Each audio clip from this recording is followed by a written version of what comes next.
गाढ झोपेतच होते की पावसाचं आगमन झालं. हे गाईज, मी मोनिका आणि पाऊस आल्याचा अतिशय आनंद झाला बिकॉज वी आर निसर्गप्रेमी. आणि खिडकीतून बाल्कनीतून हे काही सुंदर दृश्य असं होतं आणि ते दृश्य जगत, ती मोमेंट फील करत आम्ही थांबलो होतो. तेवढ्यात म्हटलं की क्यू नाही, इस पल को एन्जॉय किया जाय. आणि 5 जणी मग फटाफट तयार होऊन 3 मजले उतरून जात होतो आणि आम्ही ठरवलं की काहीतरी गरमागरम खायला केलं पाहिजे, म्हणजे खाल्लं पाहिजे. आणि दिस इज शिप्रा, शुभ्रा, अर्चा अँड अश्विनी. आणि आम्ही पोहोचलो कोथरूड वडापाव सेंटरमध्ये.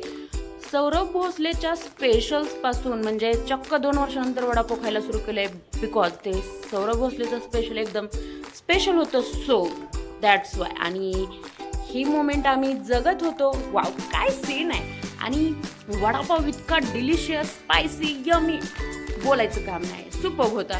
आणि 2 वर्षांना खाते म्हणल्यावर त्याचा फील तर वेगळाच होता. आणि त्यानंतर आम्ही जात होतो जलेबी खायला. वा, आणि स्टॉलवर पोहोचलो. काकाने काय गरमागरम जलेबी तयारच ठेवली होती, घेतली आणि खायला चालू केलं. रसरशीत जलेबीचा आनंद मनमुराद घेऊन आता आम्ही थोडंसं माळवं घेण्यासाठी पोहोचलो. माळवं घेतल्यानंतर मस्तपैकी नाचत आम्ही घरी पोहोचलो. थँक्यू.